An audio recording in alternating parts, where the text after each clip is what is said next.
Dear student, ਤੁਹਾਨੂੰ पता है कि असी पंजाबी पैडागोजी ਦੀ MCQ सीरीज़ शुरू की हुई है जिस दे 11 भाग पूरे हो चुके हैं तो अज असी 12वां भाग लैके आए हाँ। 12वां भाग शुरू करन तो पहला मेरे वालों सब YouTube चैनल देख रहे विद्यार्थियों नूं जय हिंद ते मैनूं उम्मीद है कि तुसीं सब ठीक होवोगे। हुण असी 12वां भाग शुरू करते हाँ जिस दा पहला प्रश्न है पाठ पुस्तकां विच चित्र होने चाहिए हैं क्योंकि पाठ पुस्तकां विच चित्र देण दी पुरानी परंपरा है। चित्र पाठ की शोभा वधा दिंदे हन। बच्चों नूं चित्र चंगे लगते हैं।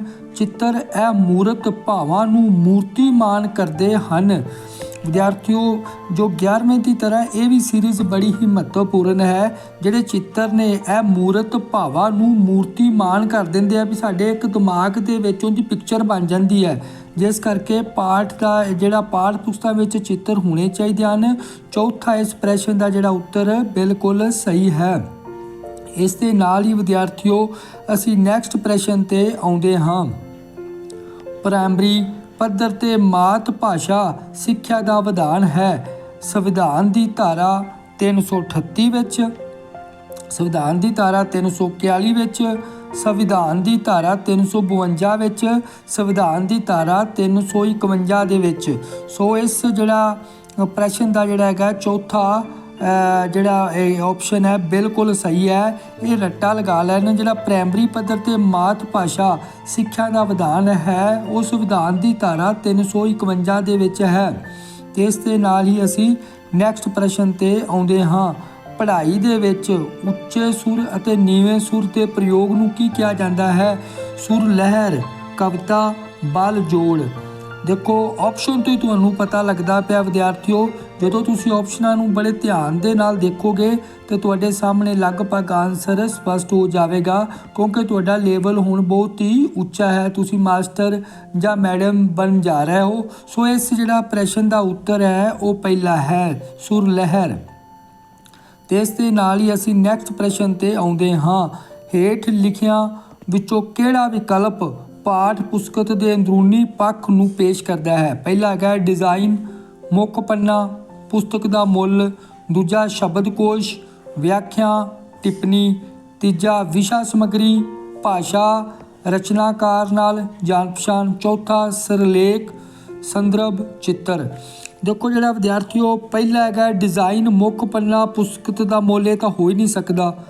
कोई बच्चा जो अंदरूनी पक्ष ਨੂੰ नहीं कर सकता। इस करके ਇਹਨੂੰ ਪਹਿਲੇ ਵਾਲੇ ਆਪਸ਼ਨ ਤਿੰਨੇ ਹੀ ਤੁਸੀਂ ਛੱਡ ਦਿਓ। ਜਿਵੇਂ ਪਹਿਲੇ ਦੇ ਵਿੱਚ ਕੇਵਲ 1 3 4 ਇਹ ਪਹਿਲਾ ਤਾਂ ਗਲਤ ਹੋ ਗਿਆ। ਦੇਖੋ ਤੀਜੇ ਵਿੱਚ ਪਹਿਲਾ ਦੂਜਾ ਤੀਜਾ ਇਹ ਵੀ ਗਲਤ ਹੈ।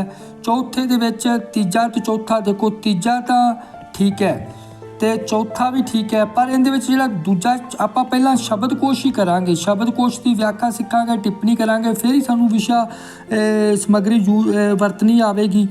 तो इस तरह ही भाषा रचना ना जान पछाण होगी फिर असी सिरलेख संदर्भ चित्र ते पहुँचांगे। सो इस प्रश्न का दूजा जो कि बिल्कुल सही है। तो इस दे नाल ही असी नैक्सट प्रश्न ते आउंदे हाँ। प्राइमरी पद्धर ते पढ़न का आदर्श रूप की है? बोल बोल के पढ़ना, तेजी नाल पढ़ना, मौन पढ़ना ते गहन पढ़ना। देखो विद्यार्थियों ਜਿਹੜਾ ਬੋਲ ਬੋਲ ਕੇ ਬੱਚੇ ਪੜ੍ਹਦੇ ਨਾ ਪ੍ਰਾਇਮਰੀ ਦੇ ਵਿੱਚ ਸਭ ਤੋਂ ਆਦਰਸ਼ ਰੂਪ ਇਹੀ ਹੈ ਬੋਲ ਬੋਲ ਕੇ ਪੜ੍ਹਨਾ। ਇਸ ਨਾਲ ਬੱਚੇ ਦਾ ਉਚਾਰਨ ਵੀ ਸਹੀ ਹੁੰਦਾ ਹੈ ਤੇ ਬੱਚੇ ਨੂੰ ਯਾਦ ਵੀ ਹੋ ਜਾਂਦਾ ਹੈ। ਸੋ ਪ੍ਰਾਇਮਰੀ ਪੱਧਰ ਤੇ ਪੜ੍ਹਨ ਦਾ ਆਦਰਸ਼ ਰੂਪ ਕੀ ਹੈ? ਇਸ ਦਾ 1 ਨੰਬਰ ਆਪਸ਼ਨ ਸਹੀ ਹੈ। ਤੇ ਇਸ ਦੇ ਨਾਲ ਹੀ ਅਸੀਂ ਨੈਕਸਟ ਪ੍ਰਸ਼ਨ ਤੇ ਆਉਂਦੇ ਹਾਂ। ਵਾਈਗੋਸਟਕੀ ਦੇ ਅਨੁਸਾਰ ਭਾਸ਼ਾ ਸਿੱਖਣ ਵਿੱਚ ਕਿਸ ਦੀ ਖਾਸ ਭੂਮਿਕਾ ਹੈ? ਸਕੂਲ, मीडिया, दिमाग, समाज। विद्यार्थियों ਜਿਹੜਾ ਉਹਨੇ ਸਮਾਜ ਦੇ ਉੱਪਰ ਜਿਹੜਾ ਇੱਕ ਦਿੱਤਾ ਸੀ ਆਪਣਾ ਵਿਚਾਰ ਵੀ ਠੀਕ ਹੈ। ਇਸ ਕਰਕੇ ਵਗੋਸਕੀ ਦੇ ਅਨੁਸਾਰ ਸਮਾਜ ਚੌਥੇ ਨੰਬਰ ਤੇ ਜੋ ਕਿ ਸਹੀ ਹੈ। ਇਸ ਦੇ ਨਾਲ ਹੀ ਅਸੀਂ ਨੈਕਸਟ ਪ੍ਰਸ਼ਨ ਤੇ ਆ ਗਏ ਹਾਂ। ਪ੍ਰਾਇਮਰੀ ਪੱਧਰ ਤੇ ਪੜ੍ਹਨ ਕੌਸ਼ਲ ਦਾ ਅਰਥ ਹੈ ਅੱਖਰਾਂ ਨੂੰ ਜੋੜ ਜੋੜ ਕੇ ਪੜ੍ਹਨਾ, ਪਾਠ ਪੁਸਤਕ ਨੂੰ ਪ੍ਰਵਾਹ ਨਾਲ ਪੜ੍ਹਨਾ, ਛਪੀ ਹੋਈ ਸਮੱਗਰੀ ਨੂੰ ਪੜ੍ਹਨਾ, ਸਮਝ ਕੇ ਪੜ੍ਹਨਾ। ਦੇਖੋ ਪ੍ਰਾਇਮਰੀ ਪੱਧਰ ਤੇ ਪੜ੍ਹਨ ਕੌਸ਼ਲ ਦਾ ਅਰਥ ਹੈਗਾ ਸਮਝ ਕੇ ਪੜ੍ਹਨਾ। ਸੋ ਚੌਥਾ ਜਿਹੜਾ ਇਸ ਦਾ ਉੱਤਰ ਸਹੀ ਹੈ ਤੇ ਇਸ ਦੇ ਨਾਲ ਹੀ ਅਸੀਂ ਨੈਕਸਟ ਪ੍ਰਸ਼ਨ ਤੇ ਆਉਂਦੇ ਹਾਂ।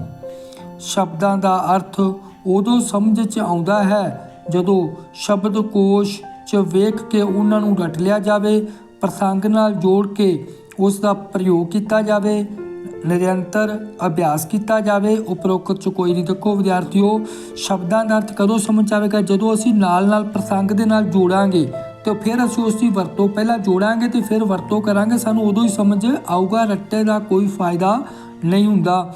ਤੇ ਨਿਰੰਤਰ ਅਭਿਆਸ ਕੀ ਕਰਾਂਗੇ ਜੇ ਸਾਨੂੰ ਜੋੜਨਾ ਹੀ ਨਹੀਂ ਆਇਆ? ਜੇ ਸਾਨੂੰ ਨਿਯਮ ਪਹਿਲਾਂ ਆਉਣਗੇ ਤੇ ਫਿਰ ਹੀ ਅਸੀਂ ਅਭਿਆਸ ਕਰਾਂਗੇ ਨਾ। ਸੋ ਜਿਹੜਾ ਦੂਸਰਾ ਹੈਗਾ ਸਹੀ ਹੈ। ਤੇ ਅੱਗੇ ਅਸੀਂ ਨੈਕਸਟ ਪ੍ਰਸ਼ਨ ਤੇ ਆਉਂਦੇ ਹਾਂ। ਪ੍ਰਾਇਮਰੀ ਪੱਧਰ ਦੇ ਬੱਚਿਆਂ ਲਈ ਤੁਸੀਂ ਮੁੱਖ ਰੂਪ ਵਿੱਚ ਕਿਹੋ ਜਿਹੇ ਬਾਲ ਸਾਹਿਤ ਦੀ ਚੋਣ ਕਰਨਾ ਪਸੰਦ ਕਰੋਗੇ? ਜਿਹੜੇ ਪ੍ਰਾਇਮਰੀ ਬੱਚੇ ਹੈ ਪੜ੍ਹਦੇ ਹੈ, ਜਿਹੜਾ ਦਿਲਚਸਪ ਢੰਗ ਨਾਲ ਕਦਰਾਂ ਕੀਮਤਾਂ ਦੀ ਸਿੱਖਿਆ ਦਿੰਦਾ ਹੈ, ਜਿਹੜਾ ਦਿਲਚਸਪ ਢੰਗ ਨਾਲ ਵਿਗਿਆਨਿਕ ਤੱਤਾਂ ਨੂੰ ਸਮਝਾਉਂਦਾ ਹੈ, ਜਿਹੜਾ ਦਿਲਚਸਪ ਹੋਵੇ ਤੇ ਬੱਚਿਆਂ ਦੇ ਅਨੁਭਵਾਂ ਨਾਲ ਜੁੜਿਆ ਹੋਵੇ, ਜਿਹੜਾ ਦਿਲਚਸਪ ਤੇ ਘੱਟ ਪੰਨਿਆਂ ਵਾਲਾ ਹੋਵੇ। ਦੇਖੋ ਵਿਦਿਆਰਥੀ, ਅਨੁਭਵ ਇਹਦੇ ਵਿੱਚ ਜਿਹੜਾ ਤੀਜਾ ਵੇਖੋ ਕਿੱਡਾ ਵਧੀਆ ਲੱਗ, ਜਿਹੜਾ ਦਿਲਚਸਪਤਾ ਹੋਵੇ, ਇੰਟਰਸਟਡ ਦਾ ਹੋਵੇ ਤੇ ਨਾਲ ਬੱਚਿਆਂ ਦੇ ਅਨੁਭਵ ਨਾਲ ਵੀ ਜੁੜਿਆ ਹੋਵੇ। ਜੋ ਬੱਚੇ ਕੀ ਕਰਦੇ ਹਨ, ਜਿਹੜਾ ਉਹਨਾਂ ਦੇ ਅਨੁਭਵ ਨਾਲ ਵੀ ਜੁੜਿਆ ਹੋਵੇ। ਸੋ ਤੀਸਰਾ ਜੋ ਕਿ ਸਹੀ ਹੈ। ਤੇ ਇਸ ਦੇ ਨਾਲ ਹੀ ਅਸੀਂ ਨੈਕਸਟ ਪ੍ਰਸ਼ਨ ਤੇ ਆਉਂਦੇ ਹਾਂ। ਭਾਸ਼ਾ ਸੰਬੰਧੀ ਤਰੁੱਟੀਆਂ ਦੇ ਨਿਵਾਰਨ ਲਈ ਕਿਹੜੀ ਪ੍ਰਕਿਰਿਆ ਸਹਾਇਕ ਸਿੱਧ ਹੁੰਦੀ ਹੈ? ਸਿੱਖਿਅਕ ਅਗਵਾਈ, ਉਪਚਾਰਿਕ ਸਿੱਖਿਆ, ਸਿੱਖਿਅਕ ਨਿਰਦੋਸ਼ ਤੇ ਨਿਦਾਨਾਤਮਕ ਕਾਰਜ। ਦੇਖੋ ਇਹਦੇ ਵਿੱਚ ਭਾਸ਼ਾ ਸੰਬੰਧੀ ਤਰੁੱਟੀਆਂ ਨੇ ਦੇ ਨਿਵਾਰਨ ਖਾਤਮਾ ਕਰਨਾ ਹੈ। ਜੇ ਤਾਂ ਉਹਨਾਂ ਨੂੰ ਸਾਹਮਣੇ ਲਿਆਂਦਾ ਫਿਰ ਤਾਂ ਨਿਦਾਨਾਤਮਕ ਕਾਰਜ ਸੀ। ਉਹਨੂੰ ਉਪਚਾਰਿਕ ਰੈਮੀਡੀਅਲ ਕੋਚਿੰਗ ਦੀ ਤੁਹਾਨੂੰ ਅੱਗੇ ਵੀ ਗੱਲ ਕੀਤੀ ਸੀ। ਰੈਮੀਡੀਅਲ ਟੀਚਿੰਗ ਜਿਹੜੀ ਹੁੰਦੀ ਹੈ ਵਿਦਿਆਰਥੀਓ, ਉਸ ਦੇ ਵਿੱਚ ਜਿਹੜੀਆਂ ਇਹ ਭਾਸ਼ਾ ਸੰਬੰਧੀ ਸਮੱਸਿਆਵਾਂ ਪੈਦਾ ਹੁੰਦੀਆਂ ਨੇ ਉਹ ਦੂਰ ਕਰਦੀ ਹੈ। ਠੀਕ ਹੈ ਨਾ। ਸੋ ਜਿਹੜਾ ਹੈਗਾ ਇਸ ਦੇ ਵਿੱਚ ਦੂਸਰਾ ਨੰਬਰ ਸਹੀ ਹੈ। ਤੇ ਇਸ ਦੇ ਨਾਲ ਹੀ ਅਸੀਂ ਨੈਕਸਟ ਪ੍ਰਸ਼ਨ ਤੇ ਆਉਂਦੇ ਹਾਂ। ਅਧਿਆਪਕ ਨੂੰ ਭਾਸ਼ਾ ਸਿਖਲਾਈ ਦੇ ਸਮੇਂ ਕਿਹੜੀ ਗੱਲ ਦੇ ਬਲ ਉੱਤੇ ਬਲ ਦੇਣਾ ਚਾਹੀਦਾ ਹੈ? ਭਾਸ਼ਾ ਦੀ ਕਿਤਾਬ, ਭਾਸ਼ਾਈ ਪ੍ਰੀਖਣ, ਭਾਸ਼ਾ ਇਸਤੇਮਾਲ ਕਰਨ ਲਈ ਮੌਕੇ, ਘਰ ਦੇ ਕੰਮ ਵਿੱਚ ਵੰਨ ਸੁਵੰਨਤਾ। ਦੇਖੋ ਭਾਸ਼ਾ ਦੀ ਕਿਤਾਬ ਦਾ ਤਾਂ ਕੋਈ ਮਤਲਬ ਨਹੀਂ, ਸਿਖਲਾਈ ਦੇ ਰਹੇ ਹਾਂ। ਭਾਸ਼ਾਈ ਪ੍ਰੀਖਣ ਕਦੋਂ ਕਰਾਂਗੇ? ਜਦੋਂ ਹੋਣੀ ਸਿਖਲਾਈ ਹੈ। ਭਾਸ਼ਾ ਇਸਤੇਮਾਲ ਕਰਨ ਦੇ ਲਈ ਮੌਕੇ, ਜੋ ਕਿ ਬਿਲਕੁਲ ਸਹੀ ਹੈ ਇਸ ਪ੍ਰਸ਼ਨ ਦਾ ਉੱਤਰ, ਜੋ ਕਿ 3 ਨੰਬਰ ਹੈ। ਤੇ ਇਸ ਦੇ ਨਾਲ ਹੀ ਅਸੀਂ ਨੈਕਸਟ ਪ੍ਰਸ਼ਨ ਤੇ ਆਉਂਦੇ ਹਾਂ। ਭਾਸ਼ਾਈ ਕੌਸ਼ਲ ਦਾ ਸੁਭਾਵਿਕ ਕਰਮ ਕੀ ਹੈ? ਵਿਦਿਆਰਥੀਓ ਦੇਖੋ, ਵਾਚਨ, ਮੌਖਿਕ ਸੁਣਨਾ ਲਿਖਣਾ, ਮੌਖਿਕ ਲਿਖਣਾ ਸੁਣਨਾ ਵਾਚਨ, ਸੁਣਨਾ ਮੌਖਿਕ ਵਾਚਨ ਲਿਖਣਾ, ਮੌਖਿਕ ਵਾਚਨ ਸੁਣਨਾ ਲਿਖਣਾ। ਮੈਂ ਵਿਦਿਆਰਥੀਆਂ ਨੂੰ ਪਹਿਲਾਂ ਵੀ ਦੱਸਿਆ ਸੀ, ਜਿਹੜਾ ਸੁਣਨਾ ਹੁੰਦਾ ਮੌਖਿਕ ਨੂੰ ਆਪਾਂ ਕੀ ਕਹਿ ਲਈਏ? ਬੋਲਣਾ। ਇਹ ਵਿਦਿਆਰਥੀ ਯਾਦ ਰੱਖਣ। ਬੋਲਣਾ। ਵਾਚਨ ਨੂੰ ਕੀ ਕਹੀਏ? ਪੜ੍ਹਨਾ। ਤੇ ਲਿਖਣਾ ਤਾਂ ਹੈ ਹੀ ਸਹੀ ਹੈ। ਠੀਕ ਹੈ ਨਾ। ਇਹ ਤੇ ਇਸ ਕਰਕੇ ਜੋ ਤੀਜਾ ਹੈ, ਸੁਣਾਂਗੇ, ਬੋਲਾਂਗੇ, ਪੜ੍ਹਾਂਗੇ ਤੇ ਲਿਖਾਂਗੇ। ਸੋ ਤੀਜਾ ਬਿਲਕੁਲ ਜਿਹੜਾ ਸਹੀ ਹੈ। ਭਾਸ਼ਾ ਦੇ ਜਿਹੜੇ 4 ਕੌਸ਼ਲ ਦਿੱਤੇ ਹੋਏ ਹੈ, ਇਹਦਾ ਸੁਭਾਵਿਕ ਕਰਮ ਹੈ। ਪਿਛਲੇ ਜਿਹੜੀ ਸੀਰੀਜ਼ ਵੀ ਅਸੀਂ ਗੱਲ ਕੀਤੀ ਸੀ। ਤੇ ਇਸ ਦੇ ਨਾਲ ਹੀ ਅਸੀਂ ਨੈਕਸਟ ਪ੍ਰਸ਼ਨ ਤੇ ਆਉਂਦੇ ਹਾਂ। ਪ੍ਰਾਇਮਰੀ ਪੱਧਰ ਤੇ ਬੱਚਾ ਜਮਾਤ ਵਿੱਚ ਗੱਲਾਂ ਬਾਤਾਂ ਕਰਦੇ ਹੋਏ ਵਿੱਚ ਆਪਣੀ ਮਾਂ ਬੋਲੀ ਦੇ ਸ਼ਬਦਾਂ ਦਾ ਇਸਤੇਮਾਲ ਕਰਦਾ ਹੈ ਤਾਂ ਤੁਸੀਂ ਕੀ ਕਰੋਗੇ? ਮਾਂ ਬੋਲੀ ਦਾ ਇਸਤੇਮਾਲ ਕਰਨ ਤੋਂ ਮਨਾ ਕਰੋਗੇ? ਇਹ ਤਾਂ ਅਸੀਂ ਕਰਨਾ ਹੀ ਨਹੀਂ ਨਾ ਹਮੇਸ਼ਾ ਹੀ।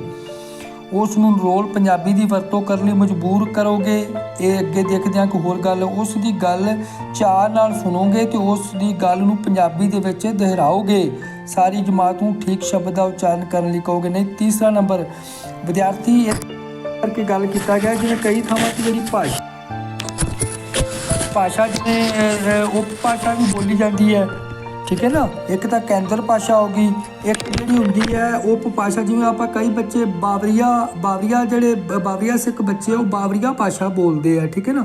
ਜਿਵੇਂ ਕਈ ਮਲਵਈ ਬੋਲਦੇ ਆ, ਦੁਆਬੀ ਬੋਲਦੇ ਆ, ਪਰ ਜਦੋਂ ਅਸੀਂ ਉਹਨੂੰ ਲਿਖਦੇ ਹਾਂ ਸਾਨੂੰ ਉਸ ਕੇਂਦਰ ਦੀ ਜੋ ਭਾਸ਼ਾ, ਸਾਹਿਤਿਕ ਭਾਸ਼ਾ, ਕੇਂਦਰੀ ਭਾਸ਼ਾ ਜਾਂ ਲਿਖਤੀ ਭਾਸ਼ਾ ਹੁੰਦੀ ਹੈ, ਸਾਨੂੰ ਉਹ ਭਾਸ਼ਾ ਲਿਖਣੀ ਹੁੰਦੀ ਹੈ।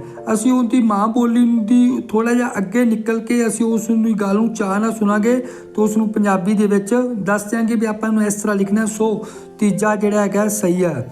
ਤੇ ਇਸ ਦੇ ਨਾਲ ਹੀ ਅਸੀਂ ਨੈਕਸਟ ਪ੍ਰਸ਼ਨ ਤੇ ਆਉਂਦੇ ਹਾਂ।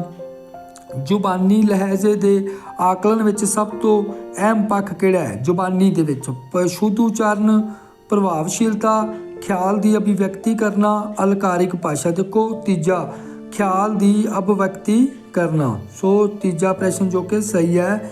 ਇਸ ਦੇ ਨਾਲ ਹੀ ਅਸੀਂ ਨੈਕਸਟ ਪ੍ਰਸ਼ਨ ਤੇ ਆਉਂਦੇ ਹਾਂ। ਭਾਸ਼ਾ ਵਿੱਚ ਤਰੁੱਟੀਆਂ ਕਿਸ ਵੱਲ ਸੰਕੇਤ ਕਰਦੀ ਹੈ? ਭਾਸ਼ਾ ਦਾ ਇਸਤੇਮਾਲ ਕਰਨ ਵਾਲੇ ਵਿਦਿਆਰਥੀਆਂ ਦੀ ਕਮਜ਼ੋਰੀ, ਅਧਿਆਪਕ ਦੀ ਗਲਤ ਵਿਧੀ, ਸਿੱਖਣ ਦੀ ਵਿਧੀ ਦਾ ਇੱਕ ਪੜਾਅ, ਭਾਸ਼ਾ ਦੀ ਜਮਾਤ ਦੇ ਪ੍ਰਭਾਵਹੀਨ ਮਾਹੌਲ। ਦੇਖੋ ਜਿਹੜਾ ਭਾਸ਼ਾ ਦੇ ਵਿੱਚ ਤਰੁੱਟੀਆਂ ਹੁੰਦੀਆਂ ਨੇ, ਇੱਕ ਪੜਾਅ ਹੁੰਦਾ, ਠੀਕ ਹੈ ਨਾ, ਜਿੱਥੇ ਉਹਨਾਂ ਨੂੰ ਸਹੀ ਕਰਨਾ ਹੁੰਦਾ ਹੈ। ਸੋ ਜਿਹੜਾ ਹੈਗਾ ਤੀਸਰਾ ਸਹੀ ਹੈ। ਤੇ ਇਸ ਦੇ ਨਾਲ ਹੀ ਅਸੀਂ ਨੈਕਸਟ ਪ੍ਰਸ਼ਨ ਤੇ ਆਉਂਦੇ ਹਾਂ। ਇਸ ਦੇ ਨਾਲ ਹੀ ਵਿਦਿਆਰਥੀ ਇਹ ਸੀਰੀਜ਼ ਸਾਡੀ ਖਤਮ ਹੁੰਦੀ ਹੈ। ਨੈਕਸਟ ਇਸ ਦੇ ਵਿੱਚ ਨਹੀਂ ਹੈ। ਤੇ ਇਸ ਦੇ ਨਾਲ ਹੀ ਅਸੀਂ ਜਿਹੜਾ ਤੁਹਾਡੇ ਕੋਲੋਂ ਇਜਾਜ਼ਤ ਲੈਂਦੇ ਹਾਂ ਤੇ ਨਾਲ ਹੀ ਅਸੀਂ ਵਿਦਿਆਰਥੀਆਂ ਨੂੰ ਆਖਦੇ ਹਾਂ ਕਿ ਇਸ ਵੀਡੀਓ ਨੂੰ ਵੱਧ ਤੋਂ ਵੱਧ ਸ਼ੇਅਰ ਕਰੋ। ਇਸ ਵੀਡੀਓ ਤੇ ਕਮੈਂਟ ਤੇ ਲਾਈਕ ਦਾ ਬਟਨ ਦਬਾ ਕੇ ਇਸ ਉੱਪਰ ਲਾਈਕ ਕਰੋ। ਇਸ ਦੇ ਨਾਲ ਹੀ YouTube ਚੈਨਲ ਤੇ ਇਸ ਵੀਡੀਓ ਨੂੰ ਦੇਖ ਰਿਹਾ ਵਿਦਿਆਰਥੀਆਂ ਦਾ ਮੈਂ ਧੰਨਵਾਦ ਕਰਦਾ ਹੋਇਆ ਇਸ ਵੀਡੀਓ ਨੂੰ ਇੱਥੇ ਹੀ ਸਮਾਪਤ ਕਰਦਾ ਹਾਂ।